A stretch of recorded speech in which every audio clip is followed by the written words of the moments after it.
ایک روٹی والے کا واقعہ میں نے آپ کو سنانا ہے، اور یہ بڑے ہی مشہور و معروف بزرگ سے منسوب واقعہ ہے۔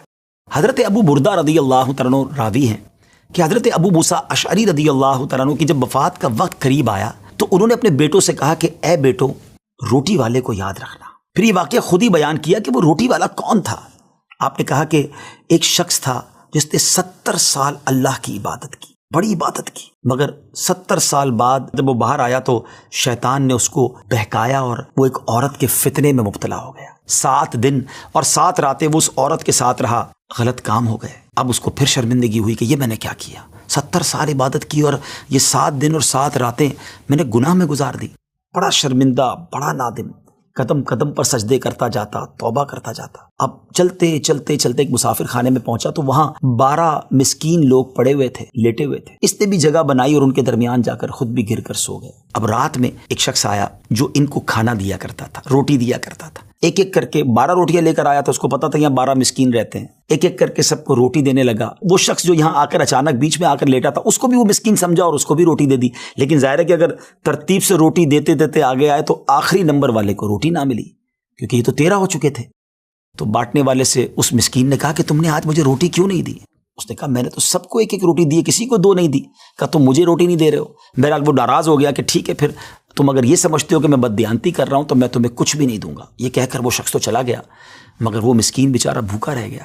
اب وہ شخص جس نے ابھی توبہ کی تھی، پہلے 70 سال کی عبادت بھی کی ہوئی تھی، اس کو خیال آیا کہ میری وجہ سے اس مسکین کو روٹی نہیں ملی ہے۔ بھوک اسے بھی بڑی تھی، مگر اس نے وہ روٹی اسے دے دی۔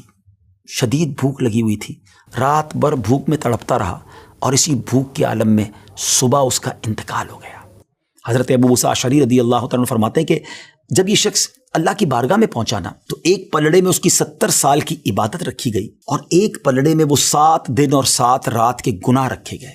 تو فرمایا کہ وہ گناہ جو تھے وہ 70 سال کی عبادت سے آگے بڑھ گئے، یعنی اب اس کے لیے گویا حکم ہو سکتا تھا کہ وہ جہنم میں جائے، مگر ان 7 دن کے گناہوں کے سامنے وہ روٹی رکھی گئی، اور اس روٹی کی برکت سے، کیونکہ وہ اخلاص کے ساتھ ایثار کی گئی تھی، مسکین کی مدد کی گئی تھی، وہ 7 دن کے بڑے بڑے گناہ معاف کر دیے گئے اور وہ جنت میں چلا گیا۔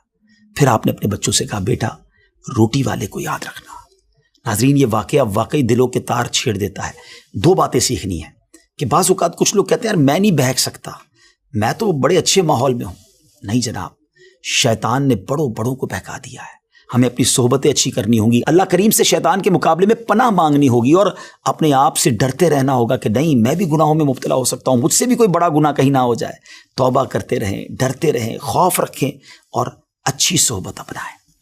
اور دوسری بات، صدقہ جو ہے نا وہ گناہوں کو مٹا دیتا ہے۔ صدقہ اللہ کی بارگاہ میں بڑا پسندیدہ ہے، غریبوں کی مدد کرنا یہ اللہ کو بڑا پسند ہے۔ ہمیں بھی چاہیے کہ وقتاً فوقتاً اپنے غریب پڑوسیوں، غریب رشتہ داروں، غریب مسلمانوں کی مدد کرتے رہیں۔ اور دعوت اسلامی کا شعبہ FGRF سبحان اللہ دکھیارے مسلمانوں کی شاندار انداز میں مدد کرتا ہے۔ سیلاب زدگان کی مدد کتنے بڑے پیمانے پر کی گئی، اور یہ سارا سال ہی اب کچھ نہ کچھ سلسلہ رہتا ہے، تو آپ بھی FGRF کا ساتھ دیجیے، دکھیارے مسلمانوں کی مدد کیجیے۔ اللہ آپ کے رزق حلال میں برکت عطا فرمائے اور ہم سب کے گناہوں کو معاف فرمائے۔